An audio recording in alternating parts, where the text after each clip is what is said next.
The High Council of Vethara had debated the punishment for 6 solar rotations before Elder Counselor Drasen finally set down his ceremonial staff and said, with the quiet satisfaction of a man who had thought of something truly cruel, "Earth." The chamber fell silent. "Earth," he repeated, letting the word settle like ash over a fire. "Third planet from an unremarkable yellow star in a backwater spiral arm. Pre-contact civilization. Primitives. No interstellar communication, no uplift status, no council recognition." He paused for effect. "They still use combustion engines." Murmurs rippled through the assembled council members. A few looked openly disgusted. "You want to send the daughters of House Velshara to a pre-contact world?" Counselor Meave asked from the far end of the curved dais. Her bioluminescent skin, a deep teal that pulsed with her emotional state, flickered amber with discomfort. "That feels extreme, Drasen." "It feels appropriate," Drasen said. "They embarrassed the council. They embarrassed the High House. They smuggled 17 crates of regulated psionic amplifiers through the Keth checkpoint using nothing but their mother's diplomatic credentials and a great deal of personal charm." He straightened his ceremonial collar. "Their sentence should match the audacity of their crime." At the center of the chamber, standing on the raised platform reserved for the accused, the 2 sisters in question were displaying very different reactions to this development. Vale, the elder by 4 years, tall and pale blue with silver-streaked hair that moved slightly even without wind, was staring at the council with the particular expression of someone calculating every variable in a complex equation. Sara, younger, shorter, with deeper indigo skin and the habit of tilting her head when she was thinking, was staring at the holographic display of the planet Earth that had appeared above the council floor. "It's quite green," Sara said, to no one in particular. "Sara," Vale said quietly, "now is not the time. I'm just noting the aesthetics. You said I should appreciate aesthetics more. I said that about music, not about the planet we're being sentenced to." Drasen cleared his throat. "The sentence is as follows. Vale and Sara Velshara, stripped of diplomatic status and psionic amplification tools, will be transported to Earth, province of," he squinted at his data slate, "Ohio. They will reside in a standard residential unit among the local population, with no ability to contact the council, no access to higher frequency communication arrays, and no means of returning until—" "Until what?" Vale asked. Drasen smiled. It was not a kind smile. "Until the council deems the lesson learned. Which, given the severity of your actions, I estimate will take no fewer than 3 of this planet's years." Sara's head tilted further. 3 years. 3 Earth years, Drasen confirmed. "How long is an Earth year in standard cycles?" Vale closed her eyes briefly. "Sara." "Approximately 0.7 standard cycles," the council's data keeper supplied helpfully. "So roughly 2 standard cycles," Sara said. She glanced at her sister. "That's not so terrible." "You will have no psionic enhancement," Drasen added, relishing this part. "Your abilities will be suppressed to near baseline levels. You will have to communicate verbally at their frequency range in their languages. You will have to eat their food, live in their dwellings, navigate their society entirely as one of them." He folded his hands together. "You will be entirely dependent on local resources and local goodwill." Now both sisters were quiet.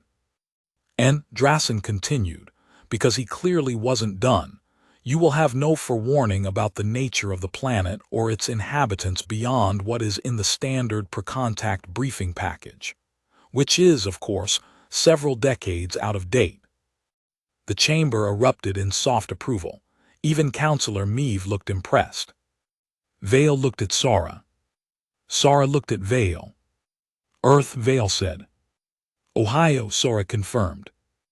"This was meant to be a humiliation," Vale said. "In the private frequency they've been able to use since childhood, barely a whisper above normal sound, a family habit." I know, Sora said. It will not be a humiliation. I know. We are Velshara, we adapt.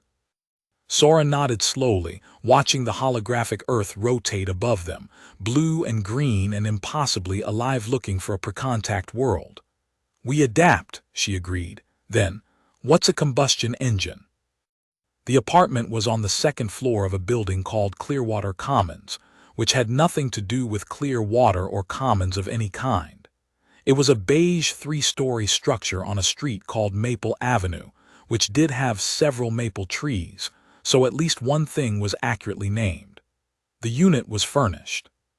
2 bedrooms, 1 shared bathroom, a kitchen with appliances Sora immediately began cataloging, and a living area with a large window that looked out onto a parking lot, and beyond it, a line of residential houses. The council's relocation agent, a Vethara operative who had been living on Earth long enough to pass convincingly as a human woman of indeterminate age, with the alias Dr. Constance Webb, had walked them through the basics in under an hour. Your identities are established, Constance said, handing Vale a slim folder of paper documents. Paper, actual pressed fiber information substrate. Vale held it like it might bite her. You're the Vell sisters, Vale and Sarah. We simplified the younger one's name for ease of local use. Sarah, Sora said, testing it. That's acceptable. You're new to the area, relocated for work. Vale, you're working remotely as a data analyst. I've set up actual accounts and the work is real but minimal. Sarah, you're enrolled at the community college 2 kilometers east, linguistics and cultural studies. It seemed fitting. Sora brightened visibly. I get to study their languages. You already speak English. All 17 major Earth languages were part of the suppression-safe baseline package the Council loaded. You just have to be careful not to speak them all simultaneously, which apparently your profile suggests is a risk. That was one time, Sora said, and it was a very exciting conversation. Constance looked at Vale. She needs to be careful. I know, Vale said. No psionic display. No lifting objects without physical contact. No temperature manipulation. No frequency communication above a normal whisper register. And absolutely no. We understand the restrictions, Vale said, not rudely, but with the quiet firmness of someone who did not need a list recited to them. We've read the briefing. Constance studied her for a moment. The Council expects you to struggle here. I expect they do. The point of the punishment is that pre-contact life is supposed to feel limiting, diminished. You're supposed to feel how much smaller everything is without the network, without the tech, without the... Constance, Vale looked at her steadily. We'll manage. Constance left shortly after. The door shut behind her, and the sisters stood in their new beige apartment with its pressed fiber furniture and its combustion engine sounds filtering up from the parking lot below, and for a moment neither of them spoke. Then Sora walked to the large window, pressed her fingertips against the glass, and looked out at the line of houses across the lot. The one directly across has a garden, she said, tomatoes, and something else, something that smells quite remarkable even through the glass. Vale came to stand beside her. Basil probably, or oregano. How do you know that? I read ahead in the briefing. Earth has an extraordinary culinary tradition, particularly for a pre-contact world. Sora glanced at her. You read the food sections of the briefing. The food sections are interesting. You're going to be fine here. Vale didn't answer, but the slight relaxation around her eyes was answer enough. Then Sora said, there's a human in the house directly across. On the second floor, he's watching us. Vale looked. Through the window of the house across the parking lot, second floor, a light was on. A figure stood there, male, by the shoulder width and stance, human, mid-30s perhaps, with the look of someone who had been doing something else entirely and had simply happened to glance out the window at the wrong moment. Or the right moment, depending on how you calculated these things. He wasn't staring. He noticed them noticing him, raised one hand in a brief, casual wave, and then stepped back and disappeared into the interior of his house. Sora said. Don't, Vale said. I didn't say anything. You were about to. Sora smiled, which on a Vethara meant something slightly different than it did on a human. The expression was softer, the eyes more involved, the whole face more open. She'd been practicing the human version. I was going to say that he seemed polite. He waved. Politely. Vale turned away from the window. We're here to endure a punishment, not to make friends.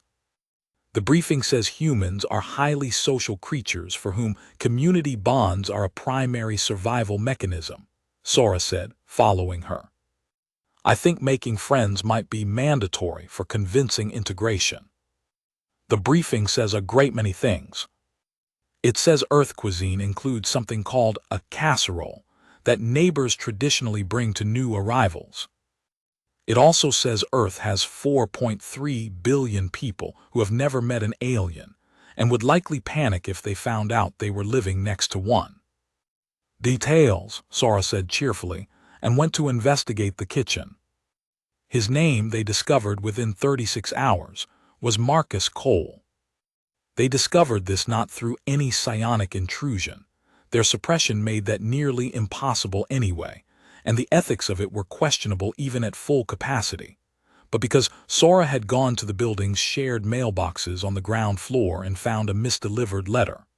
It was addressed to Marcus Cole, 14 Maple Avenue, and had somehow ended up in the slot for Clearwater Commons Unit 2B. Sora had read it. It was a magazine subscription confirmation, nothing sensitive, noted the name, and then stood outside holding the letter with the particular expression she got when she was deciding something. She went across the parking lot and knocked on the door of 14 Maple Avenue. Vale, watching from the second-floor window with a cup of coffee she was still getting used to but had decided was structurally interesting, saw the door open. She couldn't hear the conversation, but she could read the body language well enough. Sora, holding out the letter. The man Marcus taking it with apparent surprise, then apparent pleasure, then the particular animation that Vale had already identified as a positive social indicator in human face reading. He laughed at something Sora said. Sora tilted her head. This was going to be a problem. Not a dangerous problem, just a Sora problem which was its own category. Vale drank her coffee. It was genuinely remarkable coffee. She was willing to admit that privately. When Sora came back upstairs, she was practically vibrating. He's very interesting, she said. You returned a letter. And then we talked for 19 minutes. He's a structural engineer. He works on bridges. Do you know what a bridge is? I know what a bridge is. They build them to last centuries sometimes, and they use physical load-bearing calculations. No molecular cohesion technology at all, just geometry and material science and math. He said the math is what he loves about it. Sora sat down on the couch and tucked her feet under her, which she'd been doing since childhood in a way that wasn't quite human but wasn't obviously alien either. He's been in that house for 3 years. He's from a place called Michigan originally. He has a dog named Copernicus. A dog. It's a domesticated pack animal. Quite loyal, apparently. I haven't met Copernicus yet, but Marcus says he's. Sora. Vale. They looked at each other. Vale set down her coffee. We are not here to make connections, Vale said. We're here for 3 years and then we go home, forming attachments to humans, particularly to individual humans who live across the parking lot from us, is exactly the kind of complication that will make this harder, not easier. Sora was quiet for a moment. This was unusual. Sora was almost never quiet. You know what I think the council actually expected, she said finally. They expected us to spend 3 years being miserable, counting down, treating it like a prison sentence, going through the motions of living here without actually living here. She looked at her sister. That's what Drasen imagined when he said Earth. He imagined us wilting. And your solution is to befriend the neighbor. My solution is to not wilt. Sara uncurled from the couch. He said Copernicus likes to run in the park 2 streets over at 7 in the morning. He said if we ever want company for a walk, he's usually out there. Vale said nothing. Also, Sara added, heading for her bedroom, he brought this. She held up a ceramic dish covered in foil. He had it ready when I knocked. He said he'd seen the moving truck yesterday and his grandmother always said you bring food to new neighbors. Vale stared at the dish. It's a casserole, Sara said, beaming. Exactly like the briefing said. Part 2, the complication. The first month passed in a series of small adjustments. Vale set up her remote data work and discovered that Earth's information architecture, while primitive by Vethara standards, had a certain elegant internal logic to it. She found herself genuinely interested in the problems, data pipelines, efficiency models, pattern analysis, in ways that her actual career back home had stopped providing years ago. She did not tell Sara this. Sara enrolled in her classes and came home each day slightly electrified, full of observations about human language structure, about the way metaphor functioned differently across Earth cultures, about a professor named Dr. Ingrid Sorensen, who apparently could hold the attention of 30 students with nothing but a whiteboard marker and genuine enthusiasm. Marcus Cole became a fixture. This was almost entirely Sara's doing, but Vale found, as the weeks progressed, that she was increasingly unable to object. She searched for the clinical term, uncomplicated, which was not a word she would normally use as a compliment, but on Earth, with the noise of the exile pressing in from all sides and the constant low-level work of performing humanity, uncomplicated was restful. He appeared at their door on a Tuesday with a bag of apples from a farm stand outside of town, and a question about whether Vale's data work could help him cross-reference 2 structural databases he was trying to reconcile for a project. He stayed for 3 hours. He and Vale sat at the kitchen table and solved the reconciliation problem in about 40 minutes, and then they talked about data architecture for another 2 hours, and Vale poured more coffee, and at some point Sara came in from class and found them arguing pleasantly about whether predictive modeling was more art or science. Art, Marcus was saying, the data is the science. What you do with the edges, the uncertain parts, the places where the model doesn't quite fit, that's art. That's a very human way to think about it, Vale said. He looked at her with a slight smile. You say that like it's a foreign concept. I say it, Vale said carefully, as someone who had a more rigidly structured education. Where was that?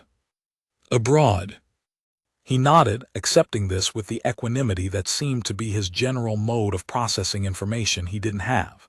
He didn't push. He didn't pry. He simply accepted the shape of the information he was given and built around it, the way, Vale thought, you would build around an unusual load-bearing constraint in a structure.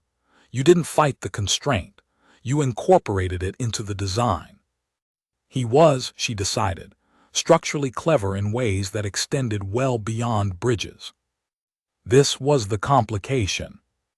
Not Sara's obvious delight in everything. That was expected. Sara delighted in everything new. It was her nature and had been since she was small enough to fit in their mother's carry sling. But Vale was not supposed to be finding things here. She was supposed to be enduring. She was supposed to be counting cycles and maintaining a dignified posture of patient suffering, and going home to report that Earth had been exactly as limited and primitive as advertised. She was not supposed to be looking forward to Tuesday evenings, when Marcus appeared with apples or a question, or simply because Copernicus had been restless and he'd been in the neighborhood.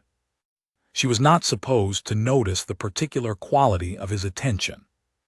Human attentiveness was something she'd read about in the briefing but hadn't quite understood until she experienced it. Vethara communication was layered, frequency, subtext, psionic undertone all operating simultaneously, so that a single exchange contained enormous amounts of information if you knew how to receive it. Earth communication, by contrast, was narrowband, one signal at a time.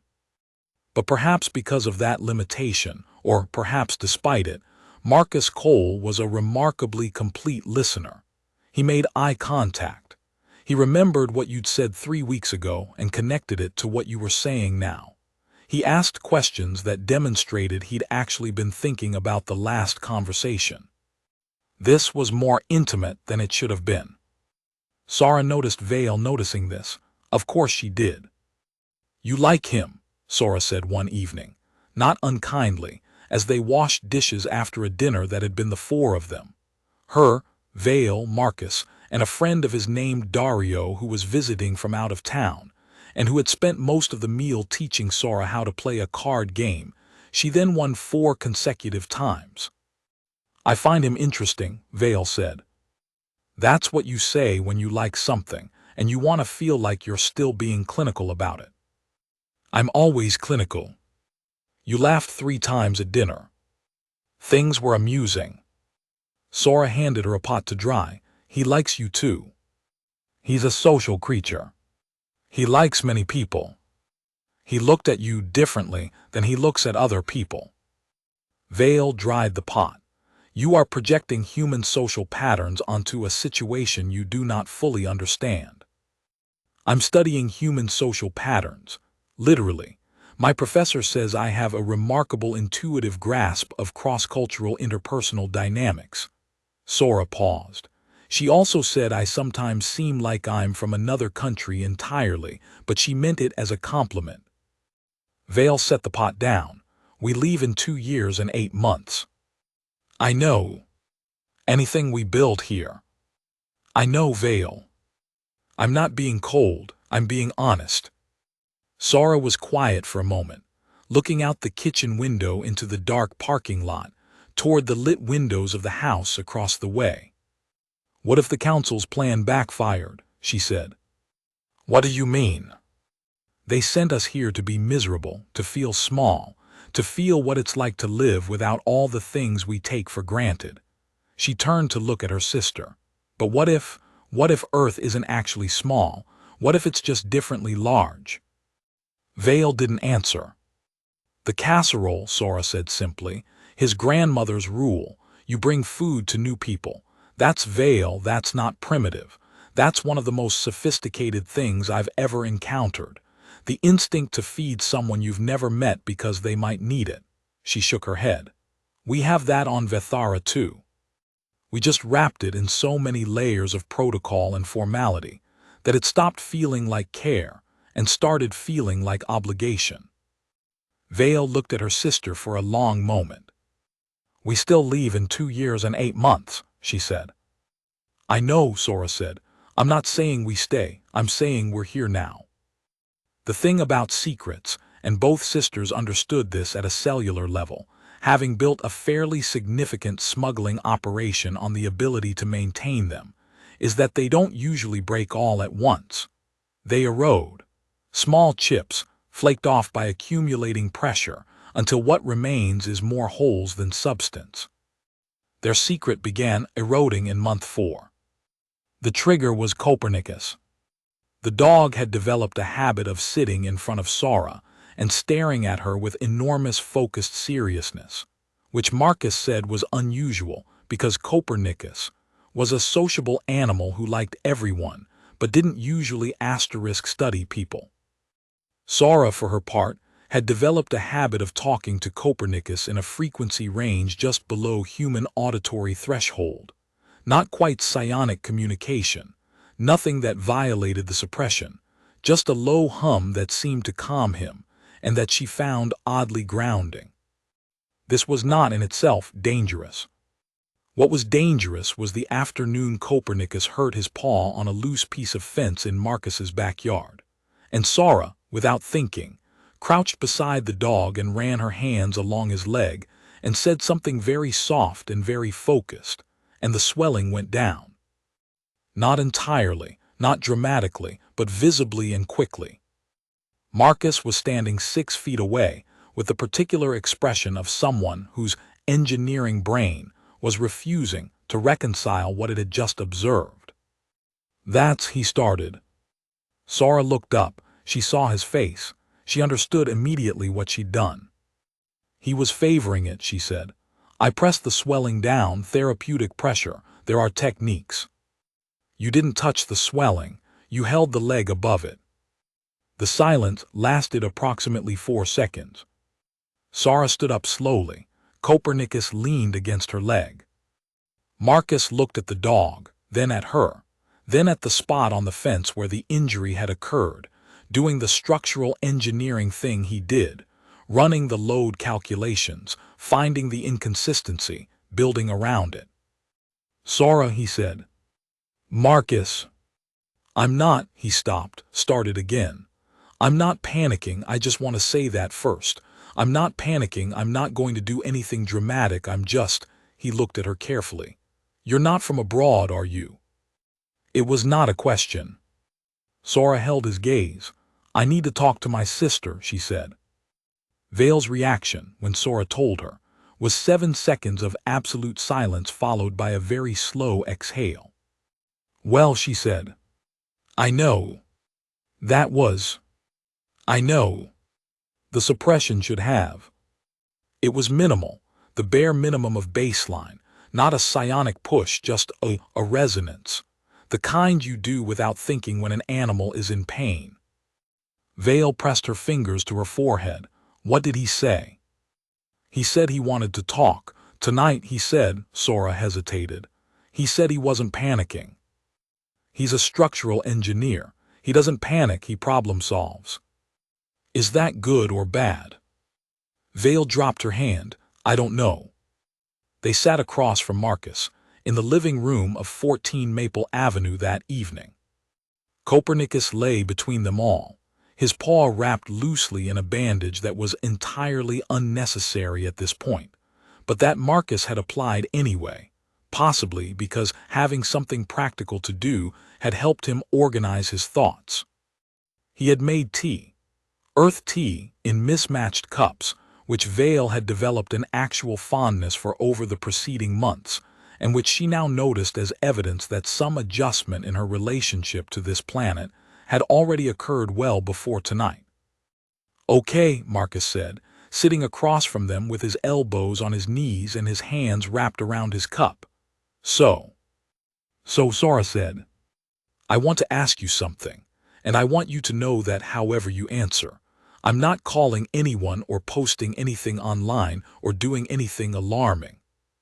We appreciate that, Vale said. I just want to understand. He looked at them both, taking them in together in a way he maybe hadn't before, noticing the similarity in structure, the way they held themselves, the eyes that were almost but not quite the color of human eyes. How long have you been here? On Earth, I mean. 4 months, Vale said. Are you, he stopped. This is a strange sentence to say out loud. Are you actually aliens? A pause. Yes, Sora said. Marcus nodded slowly. He looked down at his tea, then back up. The dog knew, didn't he? Dogs are sensitive to certain frequency ranges, Sora said. Copernicus has been aware there was something different about us since the first week. He didn't find it alarming. Animals usually don't. Just humans. Humans have more complex and historically contingent responses to the unfamiliar, Sora said, with the particular precision of someone who had just spent a semester studying exactly that. Marcus looked at Vale. You've been working on my database reconciliation problems. Yes. You're good at it. I know. Is data analysis something you actually do, or were you just? It's something I actually do, Vale said. I was good at it before I came here. I remain good at it here. She held his gaze. Almost everything you know about me is true. The details around the edges are simplified. He considered this for a long moment. Copernicus shifted, pressed his nose against Sora's ankle. Why are you here? Marcus asked. On Earth in Ohio. Vale and Sora looked at each other. We are, Vale said carefully, serving a sentence. You're in exile. The word our governing council used was rehabilitative relocation. That's exile. Yes. Marcus sat back in his chair. Something in his posture shifted, not away from them, but differently toward them, like a man who had just been given a piece of information that recontextualized a larger structure. What did you do? We smuggled regulated technology, Sora said. Through a checkpoint, Vale added. Using diplomatic credentials that were not, technically, ours to use. Whose were they? Our mothers. Marcus's expression shifted again, something complicated crossing it, suppressed, organized. Did you get caught because you were careless, or because someone turned you in? Both sisters looked at him. That's a specific question, Vale said. I build things for a living. I know the difference between structural failure and deliberate sabotage. He looked at them steadily. Which was it? Another silence, longer. Our mother's political opponents have wanted a reason to diminish House Velshara for years, Vale said quietly. The checkpoint agent was bribed to flag our credentials specifically.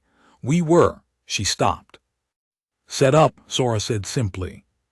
Marcus nodded slowly, as though confirming what he'd suspected. And they sent you here. To wilt, Sora said. That was the idea. Marcus looked around his living room. At the mismatched teacups, the dog, the slightly cluttered bookshelf full of engineering texts and battered paperbacks, and a framed photograph of a bridge at sunset that Vale had once asked about, and that he'd explained was the first project he'd ever led. And then back at the two alien women sitting across from him who had spent 4 months being his neighbors, and somehow, without his fully noticing it happening, becoming something more than that. Are you wilting? He asked. Sora smiled, the real Vethara version, eyes fully open, whole face in it. No, she said. Part 3, the human next door ruins everything. The council had not anticipated Marcus Cole. This was, in fairness, a reasonable oversight. He was not prominent. He did not hold any position of political or social significance by Earth standards. He was a structural engineer in Ohio who walked his dog in the morning and solved load-bearing problems, and showed up with apples on Tuesdays. There was no profile, no flag, no reason for Drasen or any of his colleagues to look twice at a human man who happened to live across the parking lot from the Velshara sisters. What the council had not accounted for was what Marcus did with the information. He didn't panic, he didn't report them, he didn't pull back. He sat with the knowledge for approximately 48 hours. Vale tracked the time, half expecting a knock from some Earth agency, or worse, from Constance. And then he showed up on their doorstep on a Thursday morning with coffee and a question. Okay, he said when they were seated, tell me about your world. Sora lit up. Vale held up a hand. Why? Vale asked. Because you've spent 4 months learning about mine. Seems fair. That's Vale stopped, reconsidered. That's actually a fair point. Also, he said, because I think you're homesick and I think talking about it might help, and also because I'm genuinely curious, and also, he looked at Vale in particular, with the directness that she'd been noticing for months now, the quality of his attention that she'd been carefully not cataloging too closely. Because I want to know you properly, both of you, the actual version. Sora made a soft sound that in Vethara body language meant something between I told you so and finally. Vale ignored her. Vethara, she said, our planet, she paused, organizing, colder than Earth, 3 moons, 2 of them large enough to have significant tidal influence on the surface. We have had a civilization spanning approximately 40,000 of your years, with significant technological gaps in the middle due to politics. Same as here, different scale. What's your job there, your actual job? Senior Analyst for the Interstellar Commerce Bureau. I review trade route data for inefficiencies and flag anomalies that suggest either natural disruptions or deliberate interference. That's why you spotted the problem in my database so fast. Trade route data and structural load databases have more in common than you'd think. Both are fundamentally questions about where the stress concentrates. Marcus looked at her like she'd said something that pleased him. Yeah. Exactly. Sora spent an hour describing her linguistics work on Vethara, the study of pre-contact civilizations through their broadcast signals, which was her actual field of study back home. She had been, before the arrest, finishing a comparative analysis of Earth's early radio broadcasts and what they suggested about human social evolution. She pulled up the work on her data slate and showed Marcus, and he leaned forward over the table to look, asking questions that were, Sora told Vale later, better than most of the questions her academic colleagues had asked. "You were studying us," he said, "before you came here."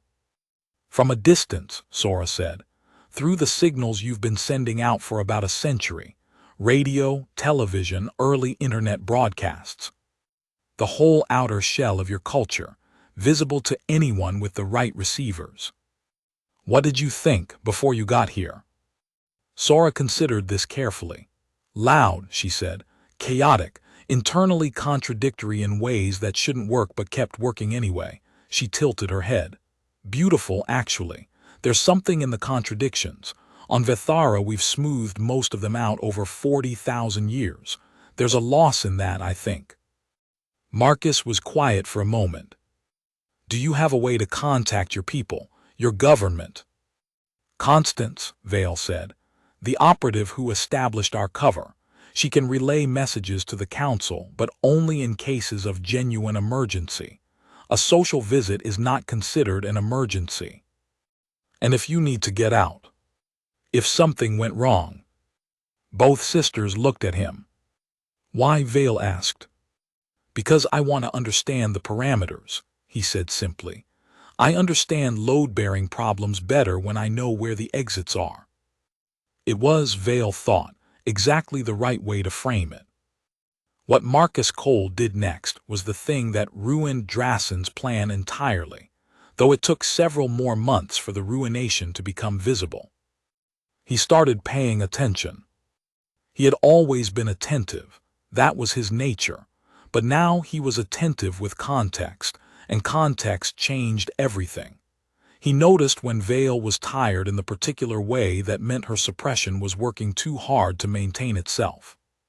He noticed when Sora was homesick, which happened in a very specific way. She would go quiet, and she would look south without quite knowing she was doing it, toward where the night sky was darkest. He didn't comment on these things. He simply adjusted. He showed up with food when Vale was tired, and he told Sora about the stars when she went quiet, which constellations were which ones had been mapped by which cultures, which ones had been named after animals or heroes or myths. And Sora would listen and sometimes correct him on the actual stellar data with a precision that made him laugh.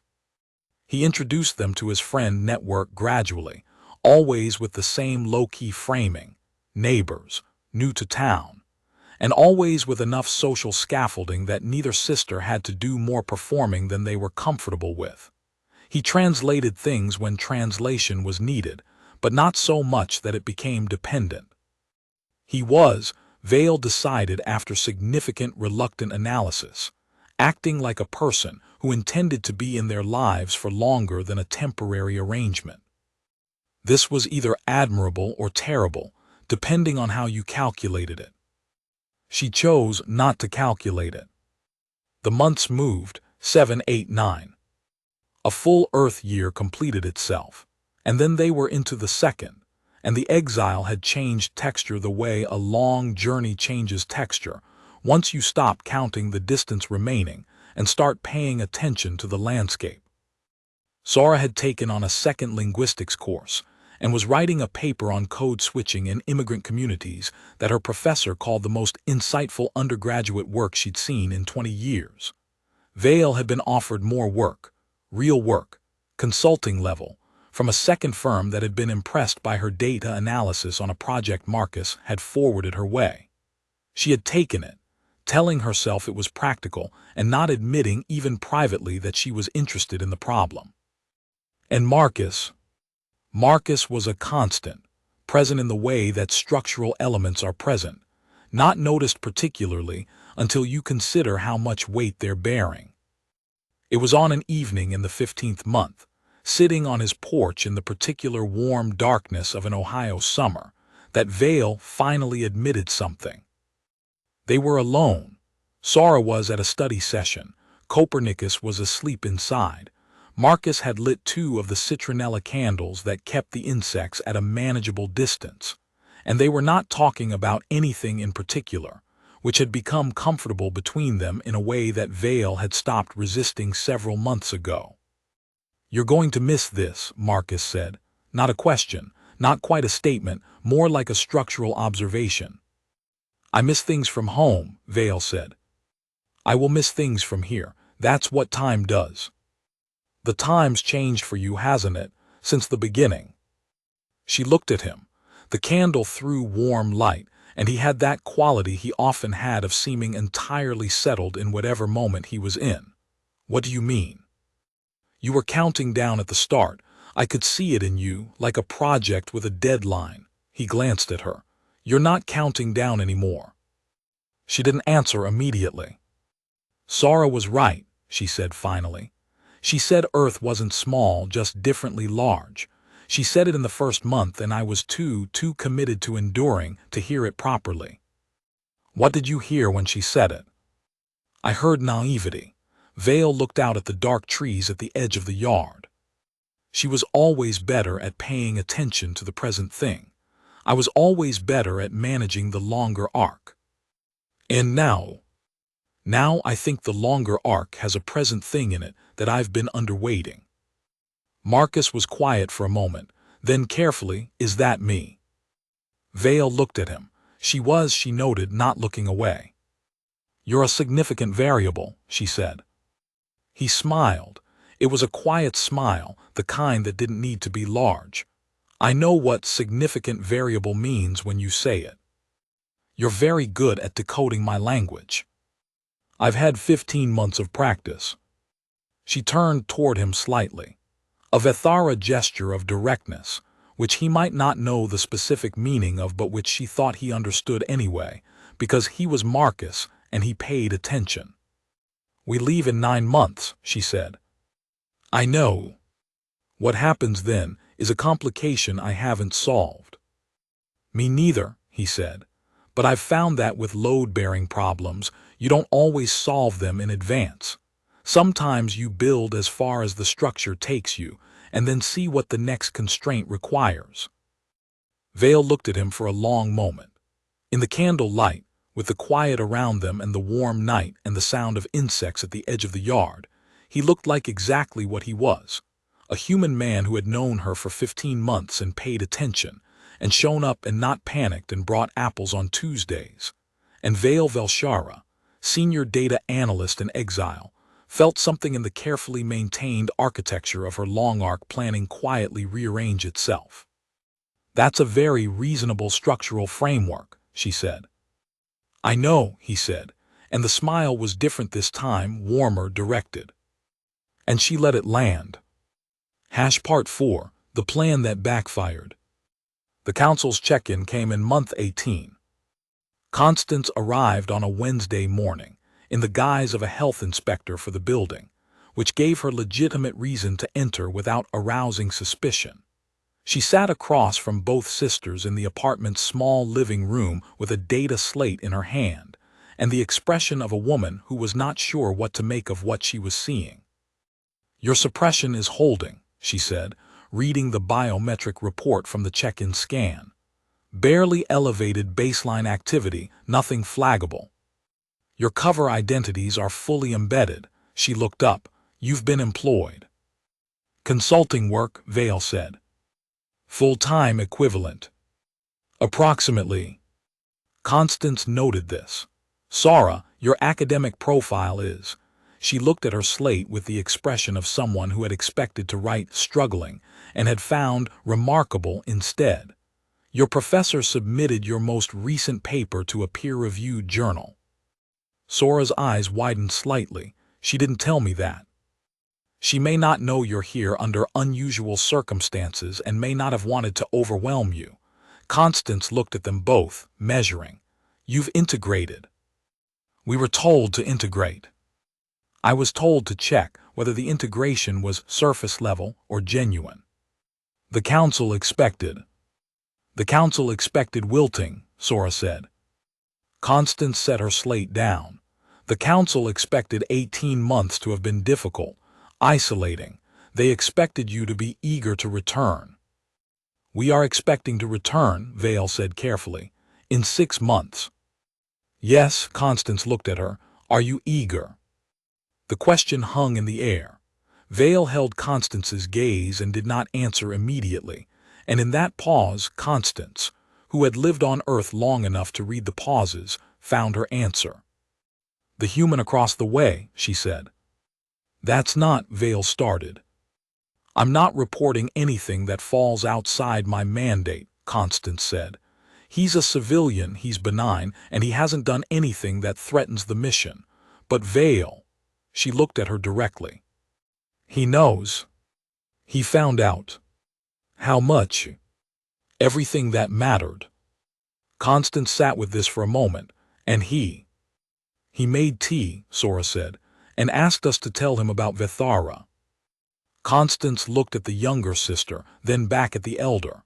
Then she picked up her data slate, made a note, and set it back down. I'm going to tell you something that wasn't in the briefing, she said, because I've been here long enough to have an opinion and because I think you can handle it. She paused. I've been on Earth for 11 years. My sentence was 15 years, renegotiated to 12 on good behavior. I had every intention at the beginning of serving my time and returning to my life. Both sisters were very still. I'm telling you this, Constance said, because I want you to understand that the Council's punishment was more sophisticated than it appeared. They didn't just want you to struggle. They wanted you to realize that the life you'd built back home, the house politics, the cargo routes, the credential maneuvering, wasn't what you thought it was. They wanted you to have to live in a place where none of that mattered, so you'd either be miserable or, she stopped. Or discover that it didn't need to matter, Vale said quietly. Yes. That's, Vale paused. That's actually more sophisticated than I gave them credit for. Drassen is a bureaucrat and a schemer, but he's not stupid, Constance said. He understood what Earth would do to you. He just thought it would break you down. He didn't anticipate, she looked at them both. Well, he didn't anticipate you. She left an hour later. At the door she turned back. In 6 months, she said, when the recall comes, you'll have the option to petition for extended stay, standard form. Most exiles don't use it because it requires a sponsor on Vithara, and most exiles have burned their bridges. She looked at Vale. House Velshara hasn't burned anything. Your mother has been working the political channels the entire time you've been gone. The opponents who arranged your arrest are considerably less powerful than they were 18 months ago. Vale went very still. The exile was designed to punish you, Constance said. But time on Earth, as it turns out, is also time on Vithara.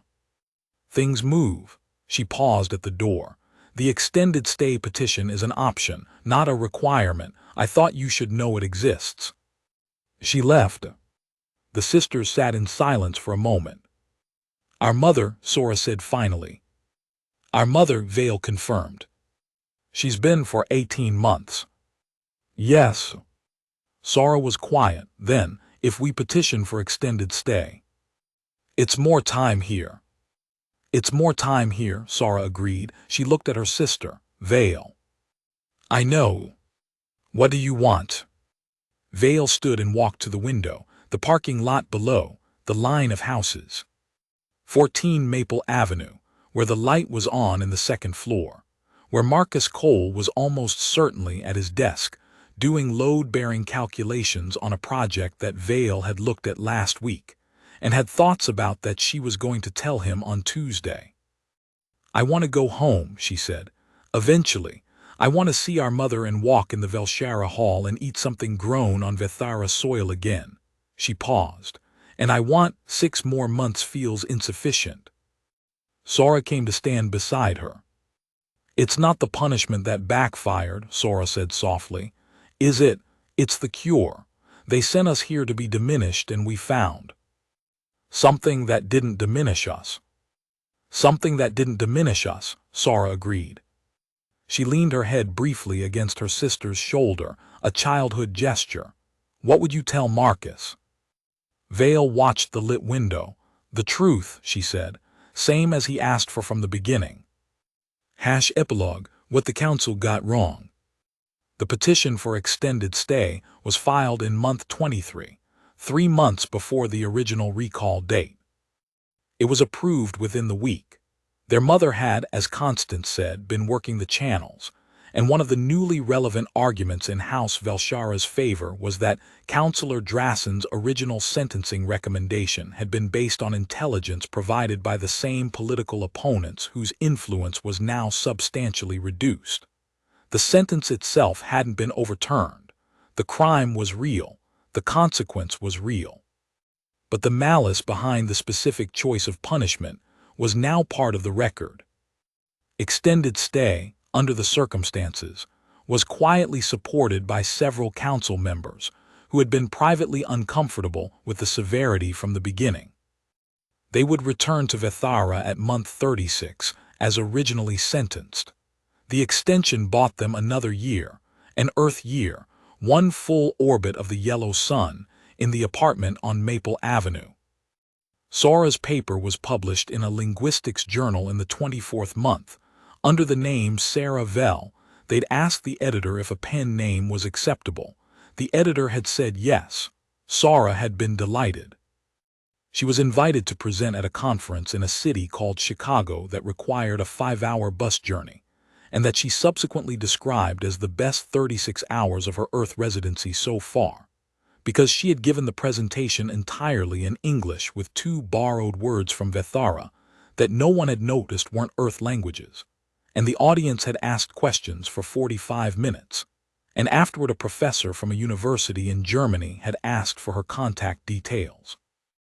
Vale told Marcus about the extension on a Tuesday, with apples on the table that he'd brought without being asked, because it was Tuesday, and he brought apples on Tuesdays. She told him also about the recall at month 36. She told him both things together, cleanly, the way she handled data. Complete information, clean edges, no softening. He listened. He looked at the apples on the table, then he looked at her. A year, he said. A year. And then you go home. And then we go home.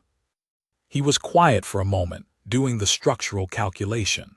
She let him do it. She'd learned that his silences were working silences, and that interrupting them was like interrupting a load-bearing analysis midway through. It just meant starting over. Okay, he said finally. Okay. A year is not nothing, and after, he stopped, started again. After is a problem we don't have the full data for yet. Vale looked at him. The afternoon light came through the kitchen window and lit the side of his face, and he had the quality he always had of being entirely present in the moment he was in, not ahead of it or behind it. It was possibly the most purely human thing about him, and it had taken her the better part of 2 years to understand why it was remarkable. No, she said, we don't. I've built things designed to last and things designed to adapt, he said. The ones that last longest are usually the ones designed to adapt. Is that about the structural problem or about us? Both, he said, and he said it without the slight deflection he might have used in the first year, without the engineering speak cushioning the actual content. He just said it and looked at her while he said it and let it be what it was. Vale Velshara, who had spent 2 years cataloging the particular quality of Marcus Cole's attention, finally let herself name what she'd been tracking. Both, she agreed. What Councillor Drassen had intended was a chastening. What he had achieved, across 3 years and 1 extended stay and a beige apartment in Ohio, and a dog named Copernicus, and a paper published in a linguistics journal, and more Tuesday apples than anyone had counted, was something considerably more complicated and considerably less reversible. The Velshara sisters returned to Vethara at month 36 as required. They stood before the council, chastened in form, and accepted the formal closing of their sentence with the appropriate gravity. Their mother stood in the gallery above, silver-haired and composed, and the slight tension in her posture eased when they entered, in a way that only someone who had known her for 30 years would notice. Drasen looked at the two women before him and searched for the diminishment he had anticipated. 2.5 years of primitive living, no psionic enhancement, no network, forced to survive on local goodwill and nothing else. They looked, he noted this with a discomfort he did not name, entirely well. Vale met his eyes steadily during the closing formal statement. She had the look of someone who had solved a complex problem and was satisfied with the solution, not triumphant, satisfied, which was different and somehow more troubling. Sara, beside her, had tilted her head slightly, which she did when she was observing something she intended to document later. "The sentence is formally closed," Drasen said. "House Velshara's status is restored, contingent on." "We are aware of the conditions," Vale said. "We've read the documents." The closing ceremony completed itself with the appropriate rituals. Their credentials were restored, their psionic access unblocked, a dizzying cascade of sensation that Sara visibly staggered under and then laughed at, her laugh too loud for the formal chamber and not quite caring. Their mother embraced them in the corridor outside, her arms tight and her frequency low and private, and full of 36 months of worry resolved all at once.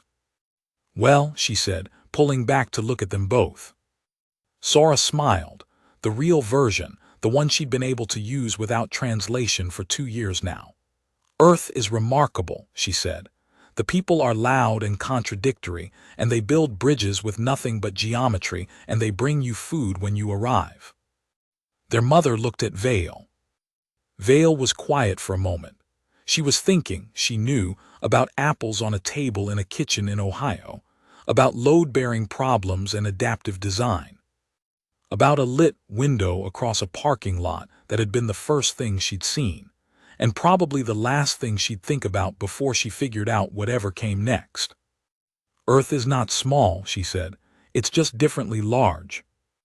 Her mother looked between them and saw, with the particular perception of a woman who had navigated Vethara's political system for 50 years, exactly what had happened.